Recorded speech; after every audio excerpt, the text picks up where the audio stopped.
Breaking చూస్తున్నాం. Congress party అభ్యర్థుల జాబితా తయారీ దాదాపు పూర్తయింది. ఇప్పటి వరకు 2 సార్లు భేటీ అయిన స్టేట్ స్క్రీనింగ్ కమిటీ 119 నియోజకవర్గాలకు క్యాండిడేట్లను ఖరారు చేసినట్లు తెలుస్తోంది. ఇవాళ ఢిల్లీలో నిర్వహిస్తున్న చివరి సమావేశంలో మరోసారి జాబితాను పరిశీలించనున్నారు. స్క్రీనింగ్ కమిటీ తయారు చేస్తున్న జాబితాను పార్టీ సెంట్రల్ ఎలక్షన్ టీం పరిశీలించి ఫైనల్ చేస్తుంది. ఆ తర్వాత లిస్టును ఏఐసీసీ ఢిల్లీ నుంచి విడుదల చేస్తుంది. వారం రోజుల్లో ఈ సస్పెన్స్ తొలగిపోతుందని పార్టీ నేతలు పేర్కొన్నారు. జాబితా తయారీ తుది దశకు చేరుకోవడంతో ఆశావాహులంతా ఢిల్లీలోనే మకాం వేశారు. సీనియర్ల ప్రసన్నం కోసం ఎదురు చూపులు చూస్తున్నారు.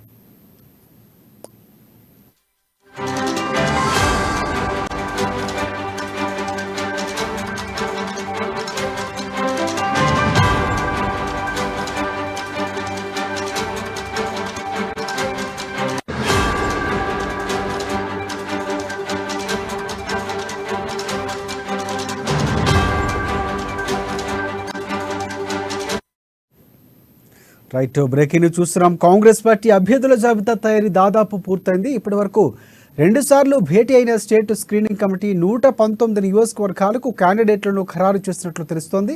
ఇవాళ ఢిల్లీలో నిర్వహిస్తున్న చివరి సమావేశంలో మరోసారి జాబితాను పరిశీలించున్నారు. స్క్రీనింగ్ కమిటీ తయారు చేసిన జాబితాను పార్టీ సెంట్రల్ ఎలక్షన్ టీం పరిశీలించి ఫైనల్ చేస్తుంది. ఆ తర్వాత లిస్టును ఏసీసీ ఢిల్లీ నుంచి విడుదల చేస్తుంది. వారం రోజుల్లో ఈ సస్పెన్షన్ తొలగిపోతుందని పార్టీ నేతలు భావిస్తున్నారు.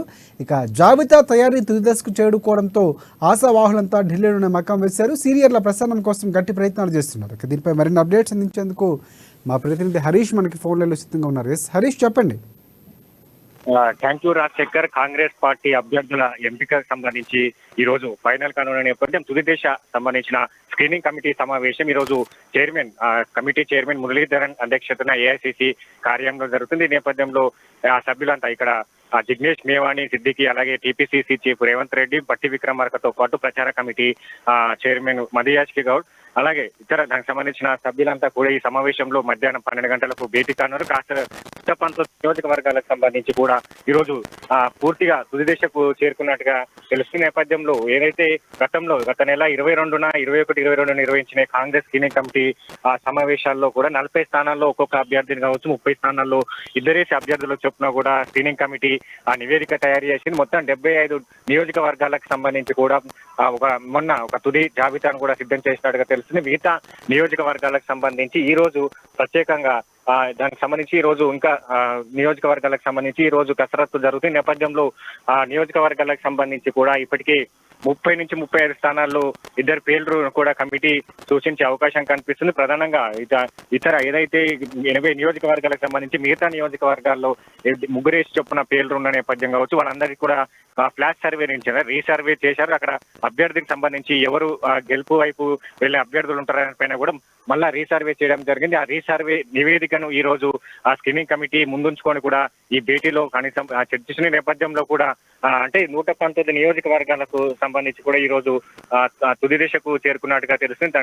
అంటే మొత్తంగా కొన్ని రోజులుగా కూడా కాంగ్రెస్ పార్టీ అభ్యర్థులకు సంబంధించి కూడా కసరత్తు జరుగుతున్న నేపథ్యంలో కూడా అంతా ఆశావాహులంతా ఢిల్లీకి వెళ్తున్న పరిస్థితి. అలాగే చైర్మన్ మురళీధరన్ ని కూడా కలుస్తున్న పరిస్థితి కావచ్చు, తమకు టికెట్ కేటాయించాలని కూడా వాళ్ళు లాబియింగ్ చేసిన పరిస్థితి నేపథ్యంలో 119 నియోజకవర్గాలకు సంబంధించి ఈ రోజు మధ్యాహ్నం ఈ కసరత్తు జరుగుతున్న నేపథ్యంలో దీనికి సంబంధించిన కూడా పూర్తి సర్వే రిపోర్ట్లు కావచ్చు, మిగతా సంబంధించిన నియోజకవర్గాలకు సంబంధించి అంటే గతంలో కూడా 2 దఫాలుగా ఢిల్లీలో భేటీ అయిన పరిస్థితి. దాంట్లో ఏదైతే ఈ కమిటీ సభ్యులతో బృందంగా చర్చలు జరిపారు. నేపథ్యంలో పకడ్బందీగా ఇక లాబియింగ్ కి పాల్పడకుండా కావచ్చు, మిగతా నేతలను ప్రసన్నం చేసుకునే పనిలో కూడా ఆశావాహులు ఉన్న నేపథ్యం కావచ్చు. ఇక్కడ రాహుల్ గాంధీ సూచన మీకు ఏదైతే గెలుపు గుర్రాలకి కాంగ్రెస్ టికెట్ కేటాయించాలి, గెలుపు గుర్రాలనే బరిలో దించాలి రాహుల్ గాంధీ అగ్రనేత చెప్పిన నేపథ్యం కావచ్చు, అన్నిటినీ దృష్టిలో ఉంచుకొని ఈ రోజు స్క్రీనింగ్ కమిటీ పకడ్బందీగా జరుగుతున్న నేపథ్యం కనిపిస్తుంది. ప్రధానంగా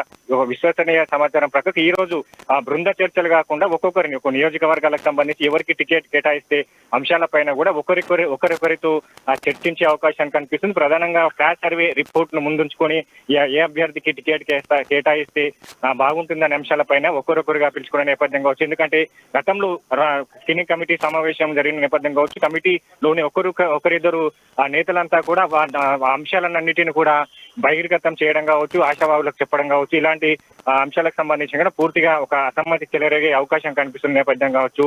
ఈ నేపథ్యంలో ఖచ్చితంగా రాహుల్ గాంధీ సూచనల మేరకు ఈ రోజు ఈ సమావేశంలో పూర్తిగా ఒకరొకరిని పిలిచి సమావేశం సంబంధించిన ఒకరొకరితో బృంద చర్చలు కాకుండా ఒకరొకరితో చర్చించి ఎవరికి టికెట్ కేటాయిస్తే బాగుంటుందన్న పైన కూడా పూర్తిగా కసరత్తు జరుగుతుంది. ఈ నేపథ్యంలో అంటే ఖచ్చితంగా ఈ 119 నియోజకవర్గాలకు సంబంధించి ఈ రోజు ఈ కమిటీ సమావేశంలో పూర్తిగా ఈ కమిటీ సమావేశం తర్వాత కూడా దీన్ని ఎన్నికల కమిటీకి పంపించే అవకాశం కనిపిస్తుంది. అభ్యర్థుల ఎంపిక ప్రక్రియకు సంబంధించి కూడా ఏదైతే 119 నియోజకవర్గాలకు సంబంధించి ఈ రోజు కొలిక్కొచ్చే అవకాశం అయితే కనిపిస్తుంది. మొత్తంగా 80 స్థానాలకు పైగా కూడా ఒక్కొక్కరికి సూచించే అవకాశం కనిపిస్తుంది. మొత్తం మిగతా 35 స్థానాలకు సంబంధించి కూడా ఇద్దరేసి పేర్లను కేంద్ర ఎన్నికల కమిటీకి పంపించే అవకాశం అయితే కనిపిస్తుంది. ప్రధానంగా కాంగ్రెస్ పార్టీకి సంబంధించి కూడా చూడవచ్చు, ఇప్పటికీ అంటే సింగిల్ నేమ్ తో ఉన్న వాళ్ళని అన్నిటిని కూడా ఒక నివేదిక సిద్ధం చేశారు. రెండేసి ఉన్న పేర్లను కూడా ఒక అభ్యర్థిని సూచించే విధంగా కూడా సిద్ధం చేసినట్టుగా తెలుస్తుంది. నేపథ్యంలో అంటే రాహుల్ గాంధీ కావచ్చు, ఇక్కడ గెలుపు గుర్రాలకే కాంగ్రెస్ పార్టీ టికెట్ కేటాయిస్తామన్నట్టుగా చెప్పిన నేపథ్యంలో ఒక పకడ్బందీ అభ్యర్థులను బరిలో దింపాలి. ఖచ్చితంగా కాంగ్రెస్ పార్టీని అధికారంలోకి తీసుకొచ్చేందుకే ఇప్పటికీ అధికారమే లక్ష్యంగా కాంగ్రెస్ పార్టీ వెడుతున్న క్రమంలో కూడా మొత్తంగా దీని అభ్యర్థులకు సంబంధించి కూడా ఏదైతే అసమ్మతి చెలరేగిన కావచ్చు, ఆ విభేదాలకు సంబంధించిన స్థానాలు అయితే ఏవైతే ఆ స్థానాల్లో కూడా మళ్ళీ రీసర్వే చేయడం జరిగింది, ఫ్లాష్ సర్వేలు జరిగింది. పూర్తిగా దీనికి సంబంధించి 10వ తేదీన కూడా కేంద్ర ఎన్నికల కమిటీ, కాంగ్రెస్ కేంద్ర ఎన్నికల కమిటీ సమావేశం ఉన్నది. సమావేశం తర్వాత 119 నియోజకవర్గాలకు సంబంధించి కూడా పూర్తి డేటా ఇవ్వడం నేపథ్యం కావచ్చు, అభ్యర్థుల అంటే మొదటి దశ ప్రకటించే అవకాశం అయితే కనిపిస్తుంది. ఖచ్చితంగా ఏదైతే ఈ నెల 14 తర్వాత మొదటి దశ అభ్యర్థుల ప్రకటన ఉండే అవకాశం కనిపిస్తుంది. ఎందుకంటే ఈ నెల 14వ తేదీ నుంచి కూడా కాంగ్రెస్ పార్టీ తెలంగాణలో బస్సు యాత్ర చేపడుతున్న నేపథ్యం కావచ్చు, ఆ బస్సు యాత్రకు సంబంధించి ఏఐసిసి ప్రధాన కార్యదర్శి ప్రియాంక గాంధీ ప్రారంభించిన నేపథ్యం కావచ్చు. ప్రియాంక గాంధీ 2 రోజుల పాటు కూడా తెలంగాణలో ఉన్న నేపథ్యం కావచ్చు. అలాగే 18వ తేదీన రాహుల్ గాంధీ కూడా తెలంగాణకు రానున్న నేపథ్యం, బస్ యాత్రలో ఆయన 2 రోజుల పాటు తెలంగాణలో పాల్గొన్న నేపథ్యంలో కావచ్చు. ఇలాంటి అన్నిటినీ అంశాలను పరిగణలోకి తీసుకొని ఇక్కడ అంటే బస్ యాత్ర కొనసాగుతున్న క్రమంలో టికెట్లను ప్రకటిస్తే అక్కడ ఆయా నియోజకవర్గాలకు సంబంధించి కొంతమేర అసమ్మతి చెలరేగే అవకాశం ఉంది. ఆశావాహులంతా కొంతమేర అసంతృప్తితో ఉండే అవకాశాలు ఉన్న నేపథ్యంలో కూడా బస్ యాత్రకు సంబంధించి ఆటంకం ఏర్పడకుండా ఇలాంటి అంశాలన్నింటినీ కూడా పరిగణలోకి తీసుకునే నేపథ్యం కావచ్చు. పూర్తిగా ఈ రోజు 119 నియోజకవర్గాలకు సంబంధించి కూడా పూర్తి కసరత్తు అయితే మొత్తం తుది దశకు చేరుకుందన్నట్టుగా చెప్పవచ్చు. ఈ డేటాను అంతా కూడా సీల్డ్ కవర్ లో పెట్టి కేంద్ర ఎన్నికల కమిటీకి ఇవ్వనున్నది. కేంద్ర ఎన్నికల కమిటీ తుది దశకు సంబంధించిన కమిటీ సమావేశం 10వ తేదీన ఉంటుంది. 10వ తేదీ తర్వాత ఏదైతే అభ్యర్థుల ఎంపిక సంబంధించి కూడా ఒక అభ్యర్థికి ఫైనల్ లిస్టు తయారు చేసే అవకాశం ఉంటుంది.